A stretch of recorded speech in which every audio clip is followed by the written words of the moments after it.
We are in the act of connecting dots across the globe, a community of researchers who foster collaborations and conversations amongst its members at various points. We are African PhD Scholars Network.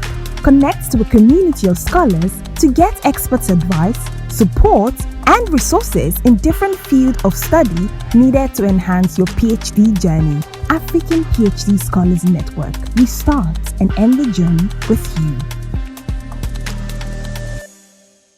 Dr. Genevieve Bosa is a senior lecturer at the University of Hertfordshire, specializing in public relations, corporate communications, branding, and media. She teaches within the Media and Communications School at the undergraduate and postgraduate levels. She is a fellow of the Higher Education Academy and is currently the MA program leader for the Journalism and Media Communications degree. She has worked as a communications consultant for international organizations such as DFID, USAID, and national governmental agencies, where she held public relation advisory roles, developed communication and stakeholder management strategies. She has over 15 years of experience in the industry and in academia. Genevieve is a chartered practitioner of the Chartered Institute of Public Relations, CIPR UK, and board member of Public Relations and Communications Association, PRCA UK Qualifications Board. Genevieve Bosa is an author, mentor, and has won several awards. Ladies and gentlemen, please welcome Dr. Genevieve Bosa. Good afternoon, everyone. Lovely to be here with you today as we look at the Writers Workshop, which is part of the academic writing series organized by the African PhD Scholars Network. It is amazing, it is exciting, and what we want to do is to take academic writing out of the classroom and to present it differently, where we can ask questions, where we can unpack things that are happening, where we can drill down into the how, the why, and what we do, and why we do what we do. Before we start, we've seen the introductory videos, but I will also introduce our facilitator for today, but I would really love to hear and to meet some of you on the call. Please, if you could just put in the chat your name, where you're logging in from, and what you do. It will be absolutely amazing. I do know a few people on the screen, so I will start with the ones I see on the screen, and as we progress, I will just give a shout out. So just please put your name. Please put where you're logging in from, and what you do. It will be lovely to connect. That is what we do. We are here to connect with everyone, to collaborate, to learn from each other. Absolutely amazing. I do have Professor Robert Hinson on the call. Oh my goodness. Absolutely amazing. Lovely to have him. And look, when he does his own workshop, oh my, it's going to be, he's a prolific academic and a writer, and of course, a professor. So there is no way I would start this without acknowledging him. And it's lovely to have him here. So thank you, Prof. Rob E. Hinson, for being on the call. He's a huge mentor and a great resource, and we will have him on this program again very, very, very soon. So yes, I'm looking at the chat. Please just let us know. Let us know where you are calling from, where you are logging in from, and we will begin. We have with us today, as you've heard from the introduction, Dr. Emmanuel Mogaji. Dr. Emmanuel will be taking us on the program today, what we have, and I just want to highlight a few major takeaways on what we expect from the Writers' Workshop. Before I bring him on the screen, I just want to remind us of that we are a network of academics, PhD scholars, PhD candidates, and researchers, and we're here to foster community, collaboration, and conversations. And what we do feeds into each other, because Dr. Emmanuel is the president of the Center for Multidisciplinary Research and Innovation, and it's very amazing. The pipeline works. So there's the network, and then you feed into, CERMRI, and meet with quite a number of people. I know there are people from that network as well. Lovely. This is why we do what we do. So we are here for community support, resource, expert advice, and for people. And yes, I can see a few things in the chat. Hello, lovely to have you. Oh, wow, all the way from Finland. Oh my God, that's amazing, a doctoral researcher. Whoa. What's the weather like? Okay, let's not do weather because, you know, they always accuse those that live in Britain that all we talk about is the weather because we don't really see good weather. But no, we do. So lovely. Yes, so I have a professor from India. Oh, amazing. Oh, lovely to have you. Professor Mal from India. Deborah from Hertfordshire, lovely. Yes, hi, Deborah. We should meet soon. We also have a doctoral researcher, Moshing. Lovely to have you. Oh, Dr. Abul Hamid. Oh my God, he's here. He's also a prolific writer.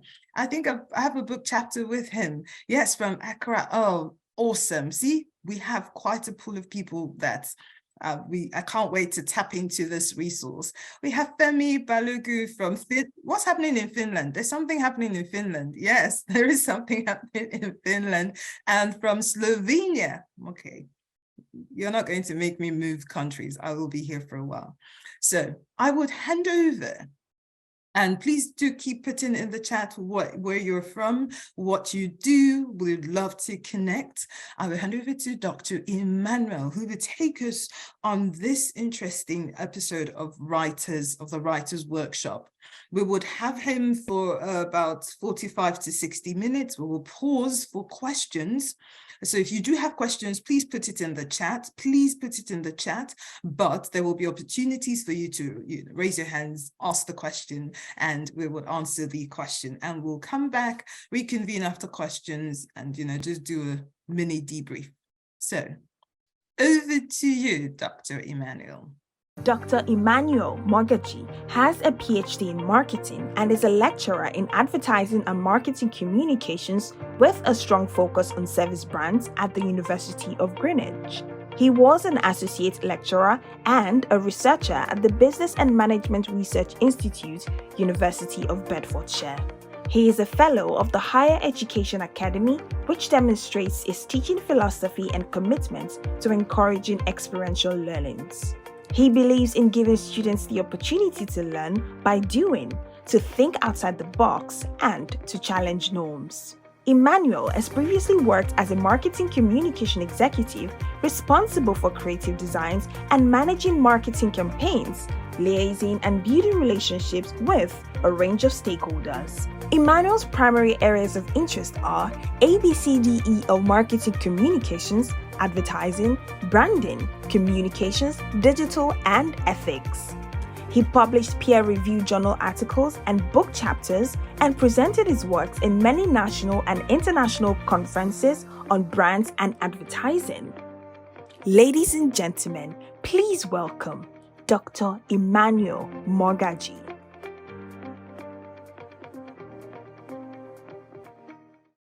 Good afternoon, everyone. Can you hear me? Yes, we can. Oh, thank you so much for having me, Dr. Genevieve. You said there will be questions, but you can imagine when Professor Robert Insin is in the house. Do you think we have? Do you think we have the time to answer a question? I will just pass it over to him. So I think I also I share the same sentiment. It's a pleasure working with him, and it's nice to have him here. I think he's been very, very supportive. He just comes in, stays behind the scene, like he's not a powerful man. Yes, but it's a pleasure to be here with you to share some of my insights with you with regards to academic writing. So I think I want to share my screen. So let me see if I can send this via email to somebody, maybe to Mary. Maybe she can help me share. So Mary, just give me, Genevieve, I think I've got your email. To be faster for me to send it to you. That's absolutely amazing. I'm standing Yes, by. yes. Yes. I don't know, whenever I try to share, I think it's so standby. I will send an email to you right now. Absolutely.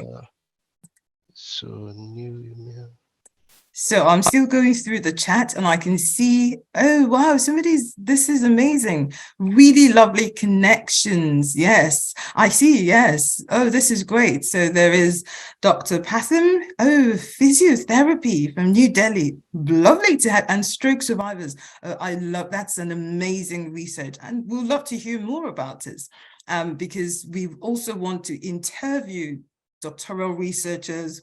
We want to find out what you're doing so you can share your expertise with the world. So Mary will just put the email in the chat. Please to get in touch. Post your LinkedIn so that we can follow you as well. We'll set up a time where we can do like a YouTube interview. Amazing. Hello, Samuel from Glasgow. How is Glasgow? No, don't answer. I know. Yes, so it's absolutely amazing. Please, could you just let us know? I have a few more people that are here that are just joining. We are set to begin. It's going to be a very interactive session, but also one where we learn. And as we're doing that, I also just want to mention that Dr. Emmanuel Mogadi is a prolific writer and an academic who has brought a lot of, he's smiling, yes. He's written books in marketing and advertising. He's written journals, he's written book chapters, and he's doing really well. Hello, Titilaya, lovely to have you here. So when somebody writes the way he does and is that prolific, we always want to ask the question, please, can you tell us more? Can you tell us more about what you're doing? How do you start to do this? How did you get started? What are the things we need to learn, especially for those that have just started working in academia? His research interests are artificial intelligence, digital marketing, brand management, peer-reviewed journal articles, book chapters, and has also presented at national and international conferences. So I would check my email now to be sure. Yes, please check it. In that while you check, I can start just to give some bit of background while I just talk while you search for the email I've sent to you. So thank you again for this opportunity. I guess it's just for me to share my own insights and for me to share what I believe are very important, but more importantly, what can be shared across board. Because I believe it's important to recognize the context of this presentation when it comes to, let's say, the PhD student, master student, even established scholars. So in my presentation, I try to start with a disclaimer. I started with an image of an elephant because when you see an elephant, everybody has got a different definition of what an elephant is. So this is what I was saying, like everybody has got their own different perspective, different background. I'm sure when you go online to search about academic writing, there are many things you will be reading. So I hope this will be different from what you already know. And like I said, I'm not an English teacher. I'm just an academic writer. So you need to cut me some slack, if you understand what I mean. And this is just me trying to offer you a different perspective. So that is the background. Link that. Then next slide. Yeah, so a bit about me. I've been involved in a magazine, which I said is a non-academic outlet. So I know where I'm coming from and I know where I'm going. I'm now an academic writer. I review for books and special issues. So this is something that I've done, and Dr. Genevieve and Professor Insin can serve as a reference for some of those things I've done. So this is just a bit of background about me to know where I'm coming from and perhaps why you think sort of to have some kind of credibility to what I'm about to share. Next. Again, these are just some of my collections. Yes, this is the books. I think I went to account the marketing in healthcare related industry. That was the one we did with Professor Insin. So we can move on, please. So I think I'll start now. So I believe writing is about communications. Yes, but we need to recognize what this is all about, because irrespective of who you are talking to, you want to communicate your thoughts. Next slide, please. And this could actually be a tweet. because you could write, say, you know what, I'm attending a lecture today. It could just be a tweet. And the next slide, please. And it could be a 5,000, 7,000 word journal article. So you need to recognize the spectrum about where we are coming from in terms of maybe just a tweet of 250 characters to a journal article about 2,500 or even 7,000 words. Next slide, please. And these are some of those things I've written before. So don't look at the picture. That was about many years ago when I was still in the world. But now I've moved into the academia. So this is just sharing with you what it feels like when you're writing. But I think now we are moving to the academic writing. So you can move on to the next slide. So who are you trying to communicate here? So are you trying to communicate with your friends, with your family, to your fan followers, or even your enemies? What are you trying to communicate when it comes to academic writing? Are you trying to pass on some message? Are you trying to convey some knowledge which will be relevant to your colleagues but irrelevant to your family members? So you can go up. Next slide, please. So, irrespective of who you are communicating with, I think it's important for us to recognize that there are certain expectations, and this is one of the reasons why we're having this conversation. And those certain expectations are some of those things I will be sharing with you today, which I hope you can take away from it and start taking action. So, when we talk about academic writing, thank you so much. That was very spot on. When we talk about academics writing, what do you think comes to mind? I wish we can just have a quick chat. So Dr. Genevieve, help me to check the chat. What comes to mind? Because this is meant to be a workshop. This is where you need to get some kind of feedback. I wish this was a tutorial in my class. I will have paused, move around the class, start getting some feedback. But this is a virtual environment. So I need to rely on the chat. So please, just think about it. Put down some chat in the chat. What comes to mind when it comes to academic writing? Next slide, please. While we are still waiting for that, I think I can move on to let you know my own understanding of academic writing. So I see it. Remember, I said this is mine, Emmanuel's. I think I should put it in bracket, Emmanuel 2023. This is my own reflection. Again, this is just a workshop. I see academic writing as communication through written word with academic audience using an agreed and recognized style, structure, and convention. If you can move to the next slide, please. I want to highlight some of those keywords for you. Next slide. So think about communicating, that's something good. Please, if you are not speaking, can you mute? This is distracting me, please. So it's also about written word, academic audience, and also an agreed and recognized style and structure. Next slide. Remember those keywords I've highlighted as I go on to the next slide. So when we talk about written word, this could be your dissertation. Again, recognizing the group that we are in today for this meeting. So this could be a master student, it could be a postdoctoral researcher. So thinking about your dissertation, your project, thesis, I think those three words sometimes we mix them all together.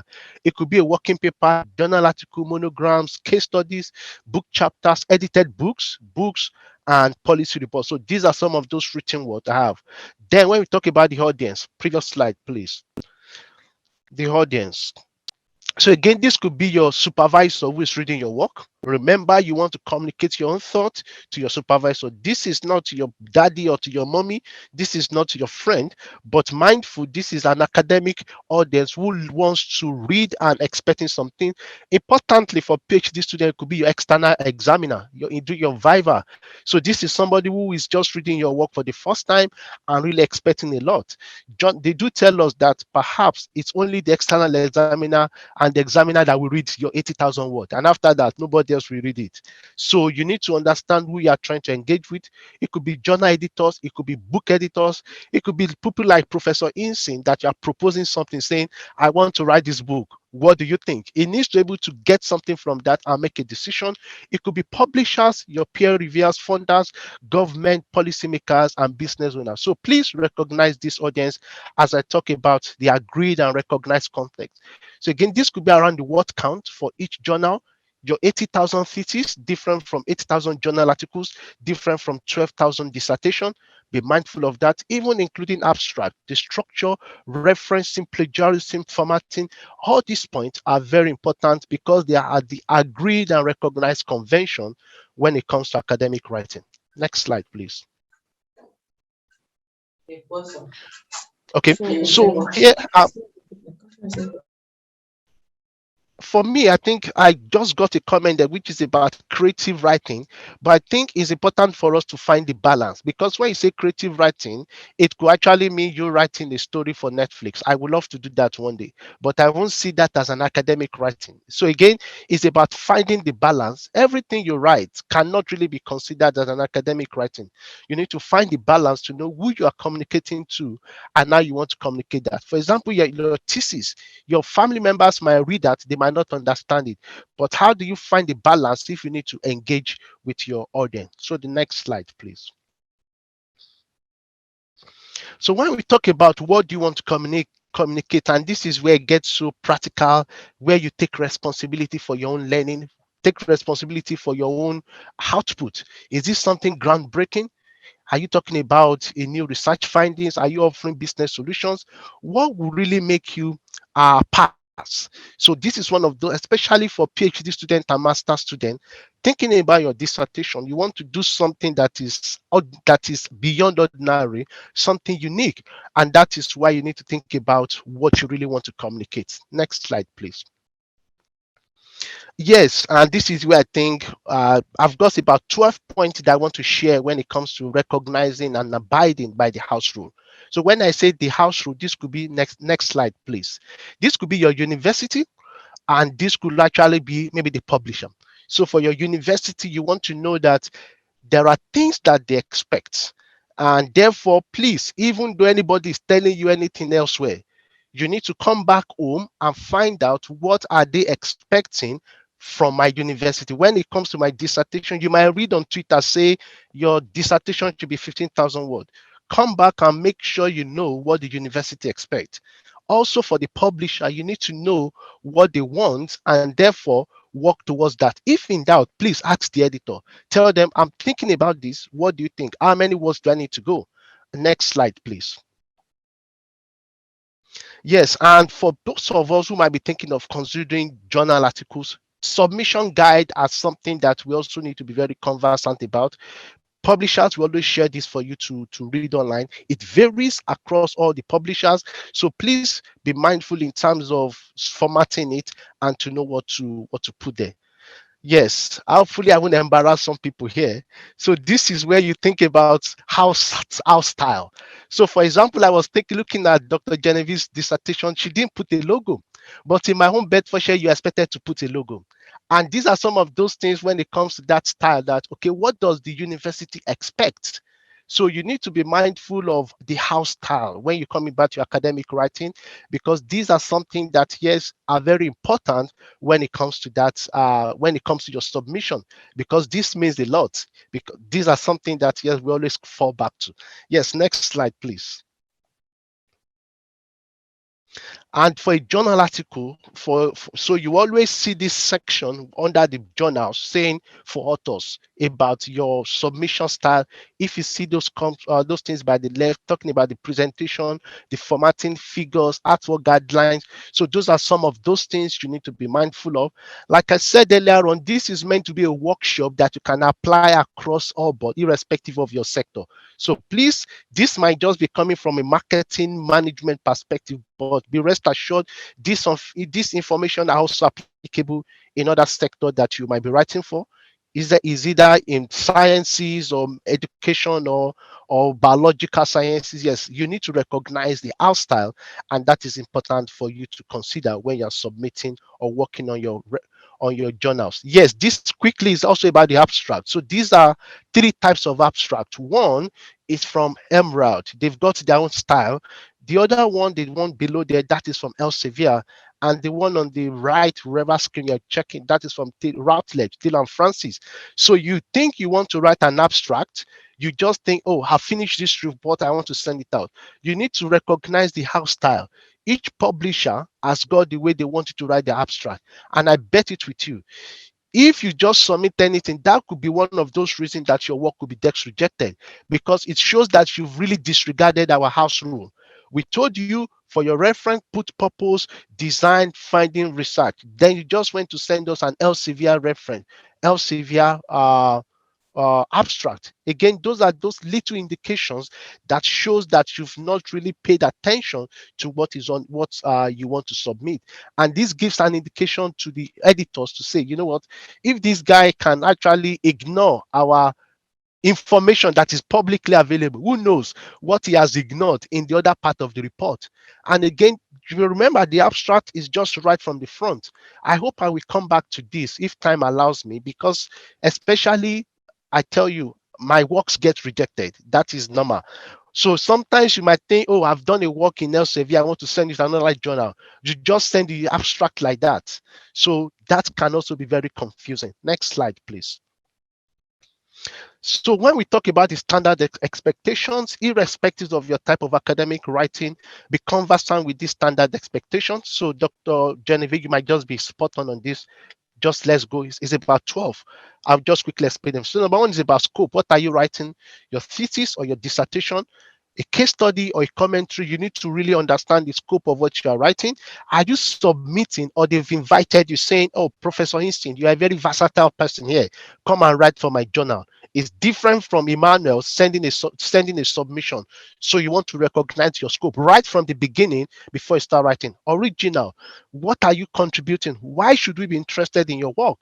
Because this place is getting so competitive, it's getting so tight on the top. So if you are not bringing something original, please, you might need to look at other ways to write your own things. So you need to be mindful of this. And also for your dissertation is very important. Can you stand out from these great numbers of academic output? That is a question you need to start reflecting on yourself. Also, in terms of contribution, okay, you've got something original. Have you been able to package it in a way that you can actually claim a significant contribution? What are you contributing to what we already know? Like I said, getting into the journals are getting tighter. You want to get your better grades through your good contribution.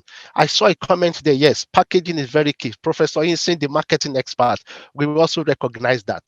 Problematization. Yes, this is something I have found recently. I saw a paper there that really shaped the way I do research now. You want to find out what is the problem you are solving. Dr. Genevieve, you can remember this study about people with disability. There was a problem, and we had to shape it for you to say, this is a problem, and this is what we want to study. This is what we want to do to help solve this problem.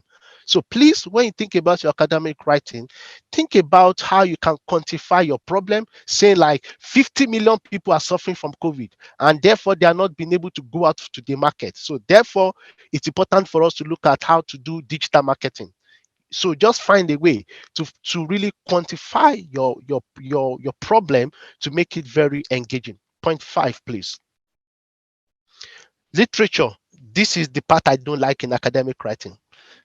It's very difficult, but it's still very, very important. So this is me. After many years, I still dread literature review, but it's still very, very important. And that is something we still need to build up, to drill into when it comes to academic writing. It's very important for us to recognize that. Moving on, please. Methodology. Yes, depending on your scope, your methodology is very important. Depending on what you are writing, remember what I said in the beginning. If you are writing maybe a commentary, your methodology might not be important, but whatever you are doing, make sure you be able to have your method to support what you're able to, what you want to achieve. So make sure there is that congruency between your problem, your research problem, and the methodology you are using to address that. And your ethics is important. I hope you've been able to, I'm sure by now you know what I mean by ethics. Yes, point 7, please. Your discussion. Yes, you want to drive your point home. It can be boring from the literature review, methodology, research finding, but your discussion, this is where you take ownership of your work. You want to present your contribution, make it clear. Who benefits from your study and what can they do with it? Make sure that this part is very clear. Again, this is irrespective of any study you're working on. Make sure you're able to write it as well. Go on, please. Yes, your conclusion. Our advice is always good to have further closing remark. This can sometimes be very tricky. I remember the journal, the article we wrote, whereby they were suggesting the conclusion should be very distinct, and I think I agree with that. Here, you want to acknowledge your limitations. No research is perfect. You want to offer some agenda for your future research. I think there is a question from Mushin. Mushin, I recognize you. I think, yes, that's a fellow from Finland. I'm sure we come back to that. I'm not seeing the question just popping up, I can but read I'm it for sure. you. He says, could you share a few thoughts on problematization Okay. versus, yes. So for me, when I read that paper, it's about you quantifying. Oh, battery's low and low. It's about you quantifying the case that you are trying to solve. How big is this problem?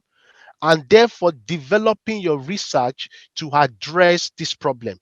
So a good one I did again is about the study with people with disability.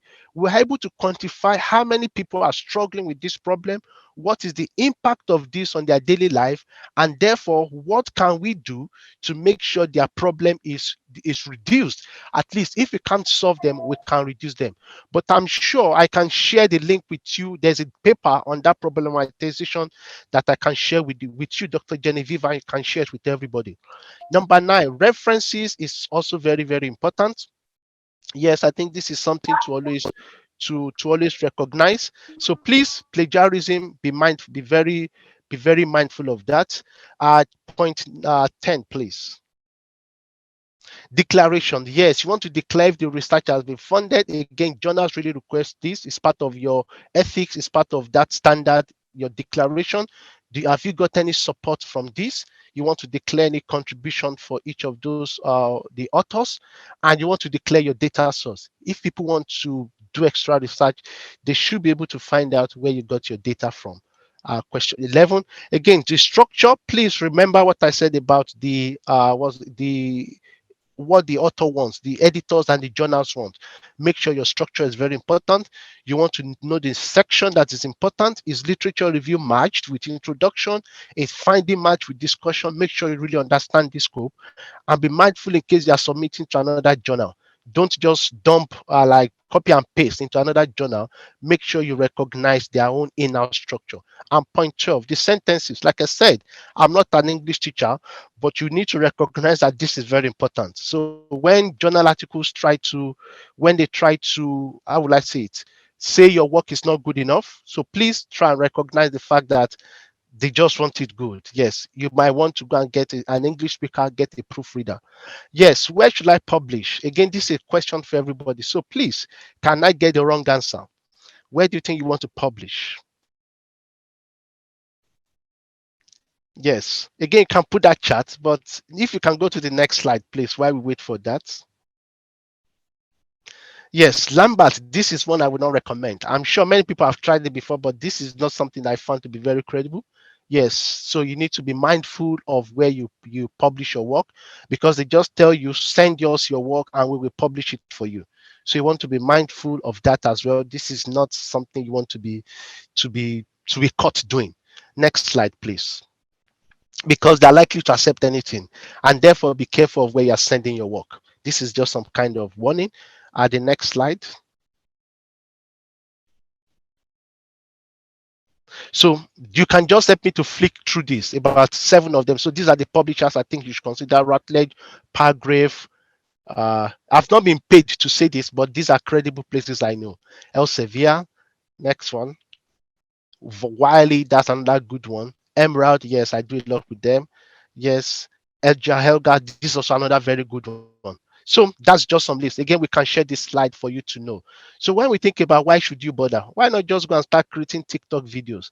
Why do you really need to? Why do you need to do all this? It's hard work. So, Dr. Genevieve, next slide, please. Yes, your presentation, you've got a place to showcase your thoughts, what you're thinking about, provided it's accepted. You have many good ideas that are not always accepted, but once you are accepted, you're able to show that off. You want to pass, you want to get your grade. And promotion, this is also very important for us. You want to make sure you get your paper out there to get the recognition that you deserve. Next slide, please. So your reputation, that's also very important. Look at us talking about Professor Insin. He didn't just do this by writing one jekpe job. He has paid his dues. And I can't just imagine 10 years time they also be mentioning my name. So it's about the reputation, it's about what you are doing. And again, talking about mentor others. You have some skills, you have this you have acquired. So Dr. Genevieve, thank you so much for this platform. It's also about that mentorship. And also you want to review for others. You want to be an established academic writer. You help shape the future of your field, and you help provide some insight into other works as well. Next slide. So action plan, what should you do going forward? I've got about 7 points here that I would like to share before I bring this to an end. So next slide, please. You want to know your strength. Yes. What would you like to write? You might want to evaluate your own writing skills. Have you been rejected? Check your library supervisor for support, for any advice. Attend workshop like this to improve your skills. Next slide, please.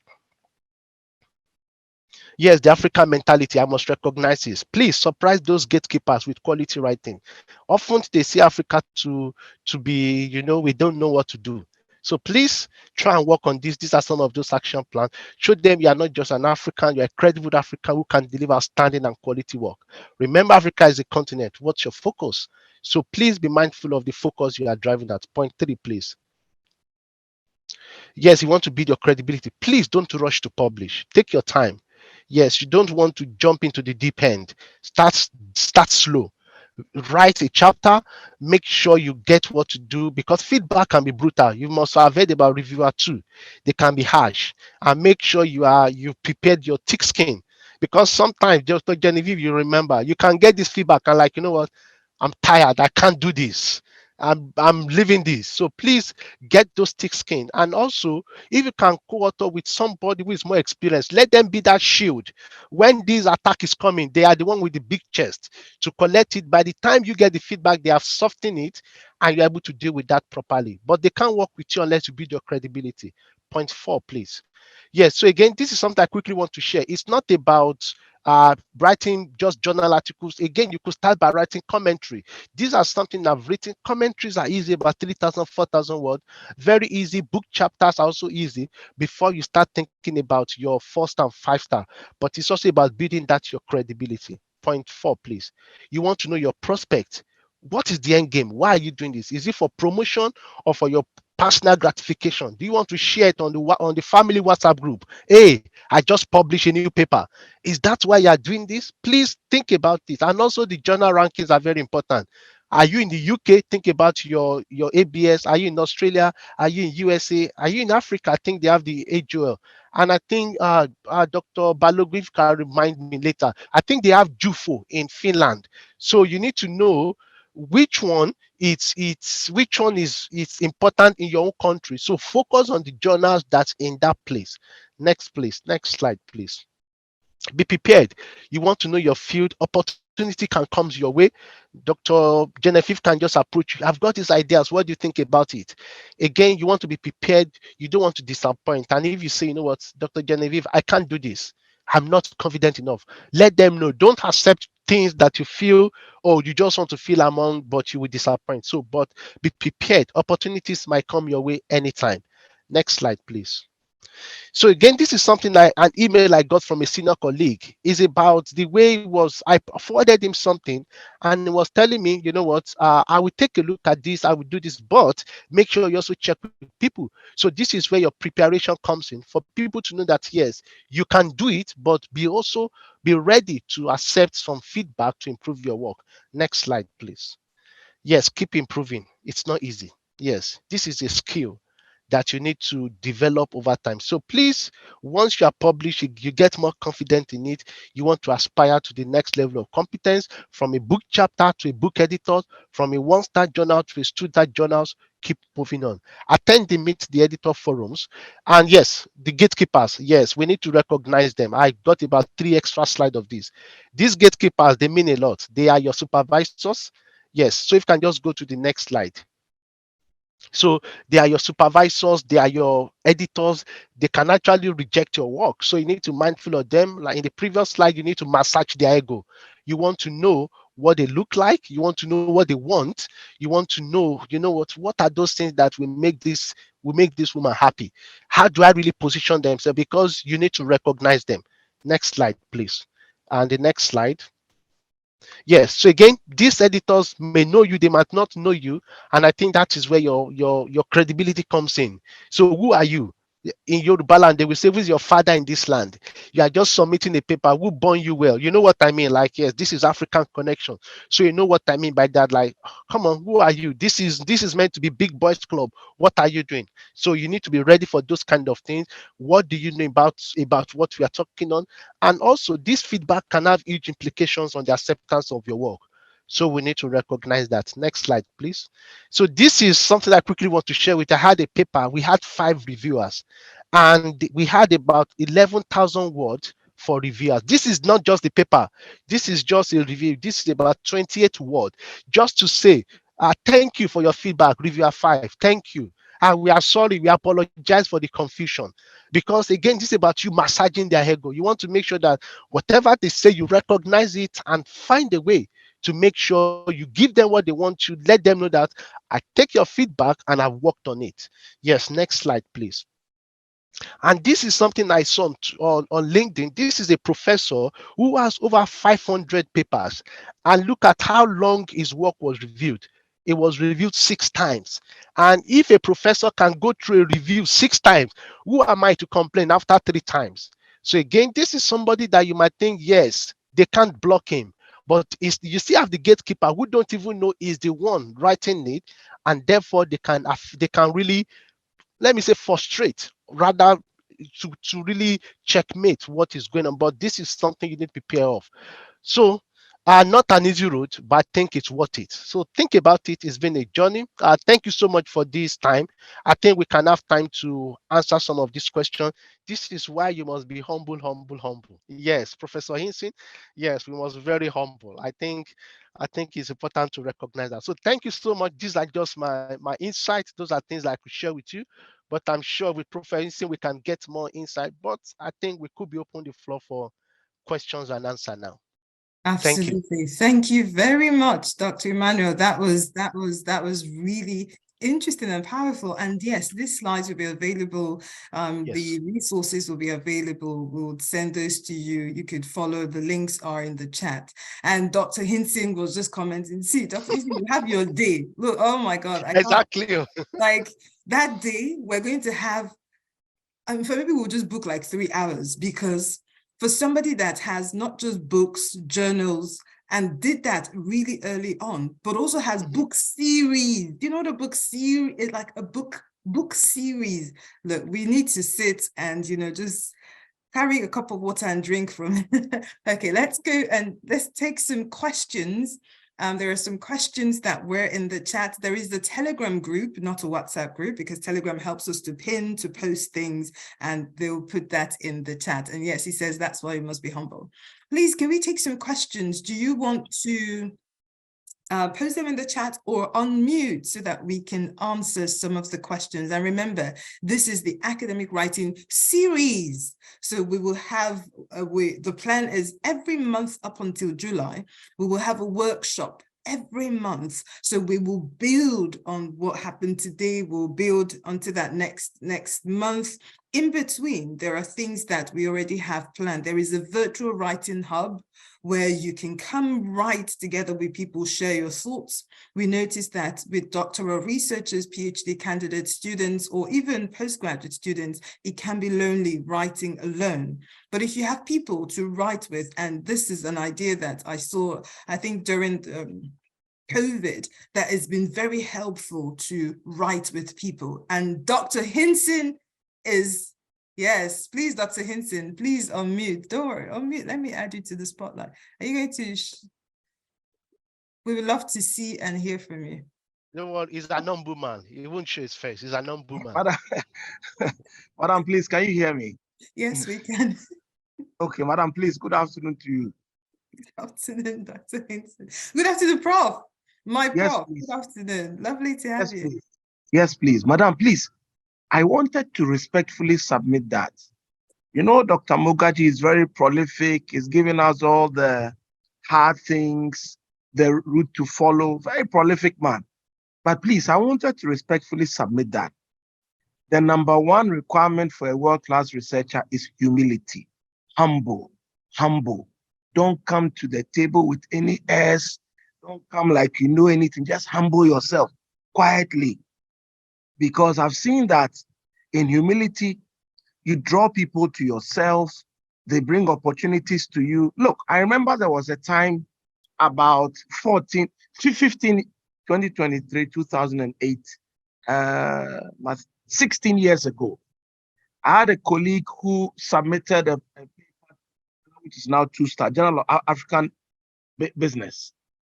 And the editor actually told him that if you want to survive, look for Bob. Bob will sort this out for you because he knew both of us were like his children. I revised the paper with him. We sent it. It was accepted.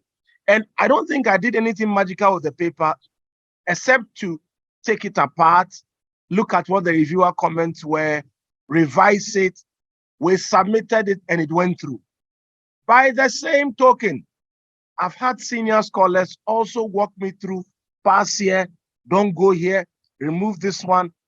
I remember the editor at the time who accepted that paper, 2008, he told me that when you write from Africa, don't start by saying, Surulere is very hot today. We don't know much about Nigeria, so we are coming live from Ilaka Street in Ilukpeju. No. Nobody wants Ilaka Street in Ilukpeju. Start with the theoretical debates. What's going on? Start with an appreciation of the theoretical tensions. Don't start by explaining that, Richards Bay is a very sunny place in South Africa. When you come, you can have a good holiday. We don't want to know. And you could say that's not a one-size-fits-all prescription because you may come across papers that start with Nigeria or South Africa or Kenya. But I think generally speaking, sitting at the feet of multiple mentors, let me repeat, sitting at the feet of multiple mentors, that is what has brought me to where I am today. And February 1st is my 20th year as an academic. I've just done 20. February 1, I'm 20. And I got an email 2 days ago from my supervisor, 77-year-old man. He goes, Bob, hi, I know you are doing well. I think you've left Rwanda. I'm coming to Ghana in April, May. Make sure you are ready. I said, I'll be ready, sir. I mean, why are you even asking? Because when this man turned 70, he came to Ghana with his wife, his children, grandchildren. I had a party for him in my house. And the guy is still my father till today. He's 77. He's my guy. So we need to understand the academy is a very interesting place. Make friends, build good networks, have good parents, stay close to them, be humble, mentor other people. So there are 3 levels of development. Upwards with your mentors, peer-to-peer, and then downwards to those you mentor. If you are going to grow in the academy and survive, you need to have that tripartite focus. Peer-to-peer is fine. Your mentors are revered, and your mentees grow under you. The reason why today I can do 10, 12 papers in a year is that I have students who have students who have students. So I have PhD graduates who are professors now, who have children who have PhDs, who are supervising other students to get PhDs. Come on. By the time you become a great grandfather in the academy, all you get is, Prof, I'm thinking about this. What do you think? By the time I tell you what I think, we are good to go. So, Emmanuel, I don't do too much of the heavy literature review now. I just show you where the literature is and show you, hey, this one is not working. Remove this one, add. But before you get here, you must pay your dues, make the sacrifices, and always remain humble. That's where the blessing will come from. Thank you. Oh my, oh wow. Thank you for that. I love the tripartite approach, which is something, and you see, that's why we need to take academic writing out of the classroom.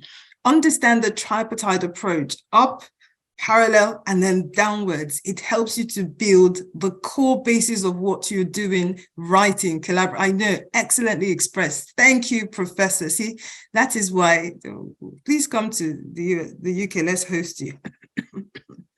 Don't worry, he's coming in May. We are dragging him in May.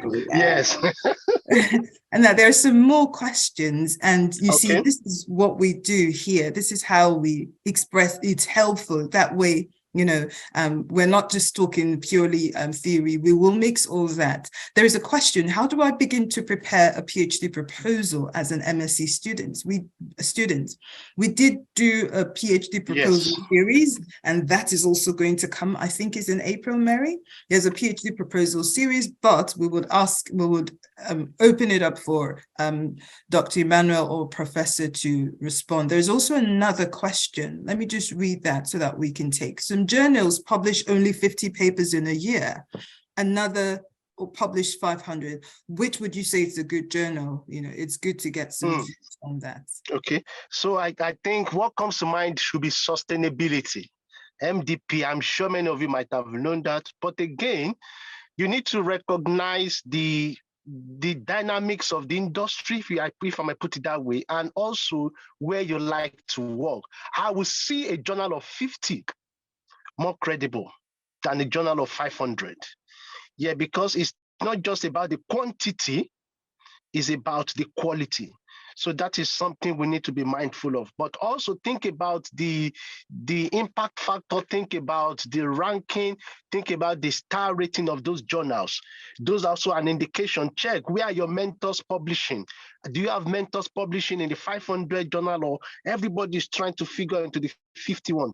But again, it's also about where would you like to publish? Where is the best house for the thing you're working on? But individually, I think the one so with those two examples, I will go with the one for the 50 journals, because it's about the quality, not just the quantity. Thank you. Amazing. Now, how many revisions would you require for, yes, Dr. Miles giving you a hand. How many revisions is required for a category journal? Again, you could actually have no review. It's very possible to have no reviews, because again, you just felt, again, think about what I said, have you been invited to write? So if you've been invited, you can know that you can have like half. This is just somebody who has respected you. They know that whatever you say, it's so solid. So you can actually, it's possible for you to have 0, but also it's possible for you to have 6. Like I showed in that image, it's possible for you to have 6. But the point is, average, I think you should be thinking about 2 to 3. It also depends on how good your paper is at the first time. Then it depends on how meticulous the reviewers have been to really pieces it out for you and to give you the feedback. So I think 2, you should plan for about 2. So the first one is, oh, this is good, but improve on this. You've done it. The second one is, okay, you've done a good job, but touch up this final piece. So 2. But if it's getting to 3, 4, 5, 6, it's getting risky. Because if they reject it, it can be very painful. But also there's that assurance that they've invested so much time into this, they might want to accept it. But there are some journals that will not do more than 2. So after 2, they're like, it's either they accept it or they let it go. So I don't think there is a fixed answer. It depends on if you have been invited. It depends on the quality of your work right from the beginning. It depends on the reviewers as well. But think about 2 to 3 reviews. Okay. Reviews sessions, you know what I mean? Yes. No, thank you for that. Yes, 2 to 3, I definitely agree with that, because once it gets past that, you start wondering. For the person that asked about the PhD proposal, you could rewatch the one we did on YouTube. The link is there, but there will be more. And what we want to do differently with the PhD proposal, because remember, we target 3 sets of people: those about to do a PhD, those doing a PhD, and those that have finished. What we want to do with the PhD proposal is to get people that are already doing a PhD to talk us through their PhD proposal. That would help you. How did they get here? How did they arrive? What are things you need to look out for? And the things that you were asked during their PhD. That way, it's very practical. We can give you samples of PhD proposals and you'd go reproduce, but taking it a step more and unpacking, I think it's really helpful. So yes, that will be in April. Just follow us on LinkedIn and stay in touch. Are there any more questions, please? Please, Professor is here and we'll have him, and Dr. Emmanuel is here. Please ask questions. We look forward to having Dr. Adeyinka will be here with us next month. We are also bringing somebody that writes for the EU and the UN that also studied law. has a rewriting consulting now. There's a way he writes that is very powerful, but I want us to do the building block first before we bring, that level of expertise in the house. Yes, Professor. Yes, please. One last thing. So yes, the blessing and the challenge of being a senior scholar is that you also get all these several invitations. Come and do a special issue of this journal. Can you do this? I got an email 3 days ago. Can you write for this? Can you write for that? It will also be good to have a database in this network of serious people who want to write. Let me repeat. Serious people who want to write. Not I have to be charitable here so that I can be a good boy. Serious people who want to write. Emmanuel and I, we can't work with people who are not serious. What that means is that when Emmanuel now gets a request to edit a 2 or 3 star journal and calls Ronke in Lagos or calls somebody in Joburg and says, look, I've got this. Let's do a proposal together and then get the gig and then work on it. Please, once you agree, you have to see it. Once you agree, you must see it through. Because there's nothing more frustrating than going to get a gig. Then the guy who says you co-edit with you is unavailable. And because you're also busy, you're in a catch-22 situation because now the editor is waiting. You can't move. You are sending the person who said to partner, you can't find them. So if there are people here who are serious, who want to do serious work, I think this network should start building a database of serious human beings. Because as I sit here, there are so many things people have called me for. But, Rana, Pro Vice Chancellor, is a very wild job. I do all sorts of administrative things. So I'm not a free-spirited, I wake up at dawn, I write, I sleep by writing. Now I must mix so many things. So I'm looking for willing human beings who will go extra length, sit down, do the work, and build a portfolio that becomes a blessing. Because what Emmanuel saw is very profound. It's break upon break, layer by layer, you see, you build sequentially. You don't become a star overnight. So you need to write over and over and over again to develop a certain penchant for good writing. So if this framework can find people who are, please, I want to repeat, serious human beings, so because the speed at which we move, if you're not serious, you find that we'll be struggling with you. You'll be panting. We don't want panters. We want people who are well-honed, well-oiled, chiseled, can run. We don't need panters. So if you are serious and you want to work, I want to beg you that a database can sit with you, Dr. Bosa, or whatever, so that anytime we have something, because as I speak, I have so many things I'd like to activate, but you need willing people who are committed to go with you. And when you get to where I've gotten to now, it's not the next journal paper that changes your lives. Now we are looking for impact and transforming this beautiful continent called Africa. These are people who are interested, who will run with them, and then the blessing will come. Please, I won't disturb your meeting again. Thank you. Please, you were not oh my God, Prof. See, for us to have you today was just a blessing, like amazing. And yes, he's been very humble. Pro Vice Chancellor of University, like, look, it's such an honor to have you. And yes, he is indeed right, because his pace is very fast. I can say that from experience. His pace is very fast, very, very fast. But this is actually really great, and we will develop that network because we have this pool of ready young people that are willing to work. Oftentimes it's difficult to signpost them to the right mentors and people that would lead them, but we are so grateful for people like you that are fathers in the academia that we're following and looking up to, and our brothers like Emmanuel. Yes. So I think that there is a question that I saw. I think it's about what's the difference between a major major and minor review. Yes. I think that's something I would like to share my views on. So I think I would say is about, so firstly, we really decide if it's a major or minor. So two things. Number one, often is about a setting when you are making that decision. So the reviewer will say, with this thing I've suggested, it should take them about 3 months or 6 months to do it. So for example, if you are expected to go and collect another set of data, that could be a major revision. So it depends on the quantity of the work that the reviewer have requested you to do.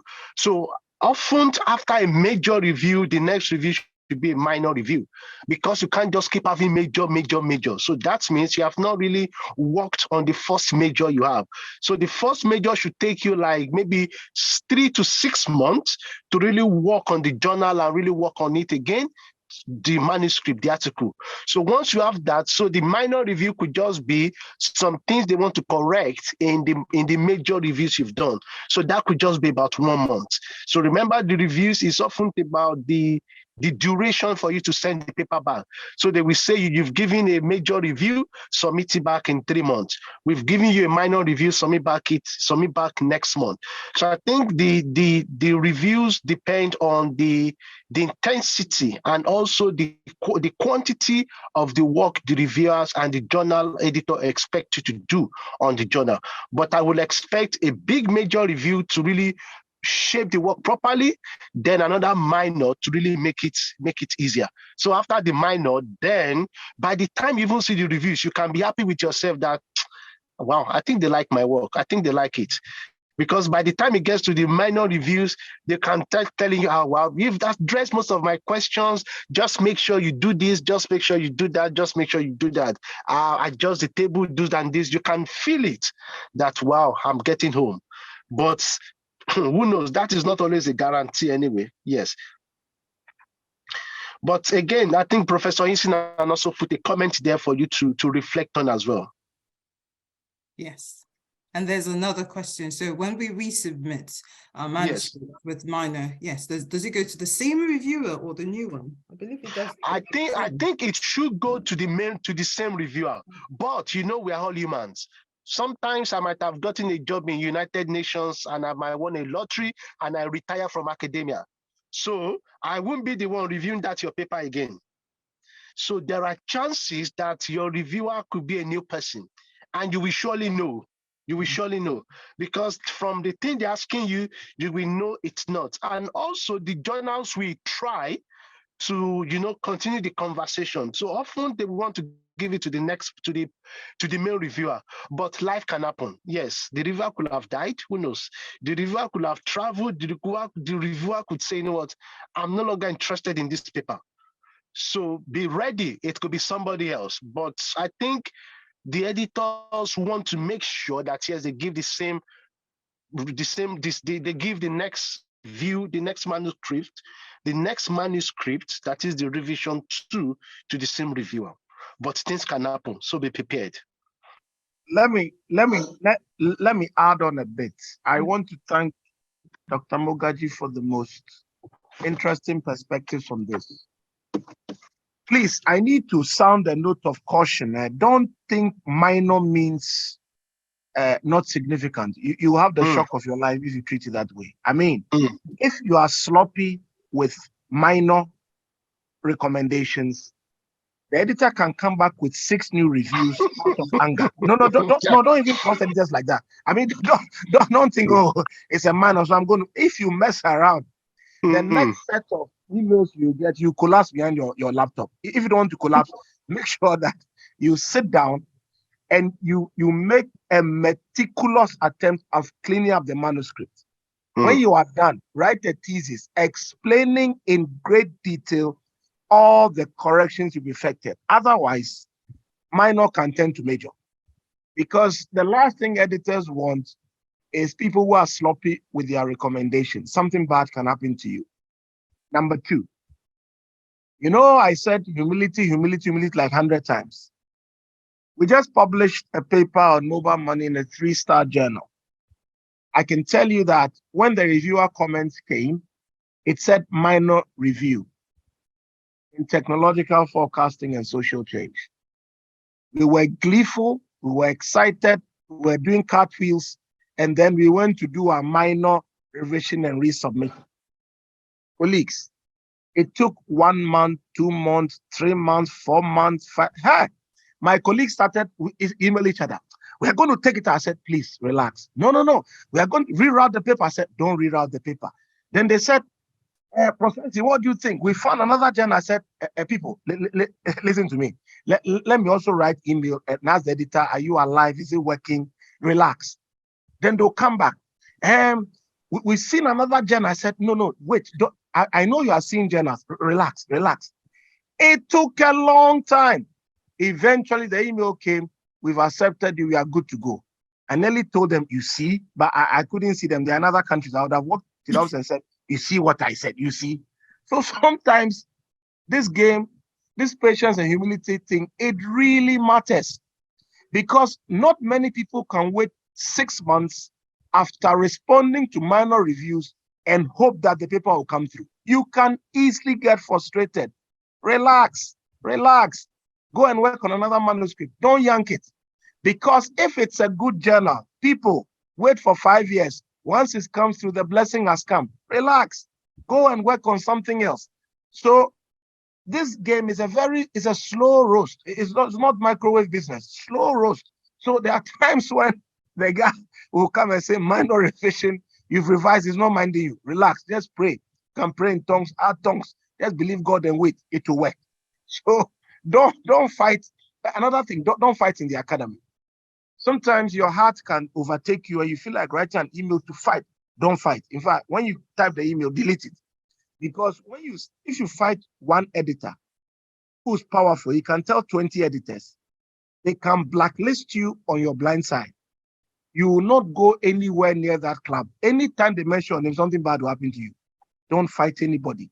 So there's just another word of caution as well. Minor doesn't mean automatic admission.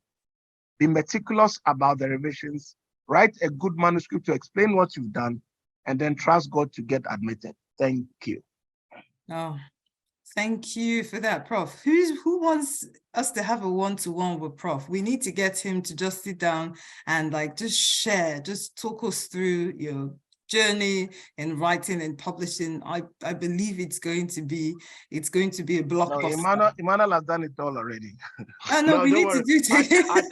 Yes, I think we need this. I think we need that extra input. Yes. Yes, let's have your flow. Yes. Yeah. It will be nice to have Professor Hinson. Hopefully by then he will remove his humble shirt. He'll be able to brag and pull up his shoulder. But thank you so much for your feedback, and thank you, Dr. Genevieve, for this opportunity to really share this insight. And I'm sure we can continue this conversation. And again, thank you so much for everybody that has participated. I can share the slide and also the journal on problematization. Yes, I think we can share that with your groups. So thank you so much for having me. Thank you. Thank you so much, Dr. Emmanuel. Thank you, Professor Hinson. Thank you, Mal, for your questions. Absolutely. Samuel, Ruth, everyone. Thank you so much for being here. Thank you so much for appreciating, ma'am. Oh, thank you. It's been amazing being here. Please do join, follow us on LinkedIn. We have things coming up. This database, look, I'll start doing it from now. Once we log off, I'll jump on with the team and we'll start working on it. Thank you to the African PhD Scholars Network team, Mary, Peniel, Roslyn, Lanray. Thank you. Thank you very much to you for your time this afternoon. This is but the beginning. And Samuel, do just send us an email. We will get you sorted with the proposal writing, just to review the ones we've done, send you some resources. And of course, we would prepare, get you started for where you're going. Because with the PhD proposal, what we look at is a PhD map. If you follow us on any of our platforms, we developed a map, PhD, mapping your journey from funding, looking for funding, writing your proposal, following it onto your interview, and when you start doing that. So we want to, not just the proposal, the whole journey from start to finish. We'd like to go on that journey with you. So 10 minutes past the hour of 3. A good time to go prepare the slow roast that Prof had mentioned, not microwave, but slow roast. And, maybe it will get done later this afternoon and we can enjoy that. Yes, we should. Thank you so much, everyone. Thank you. Thank you so Thank you. much. All right. You're If you welcome. have comments, do send us an email. We'd love to hear from you. And I look forward to see you next month when we do the second part of the academic writing series. Bye.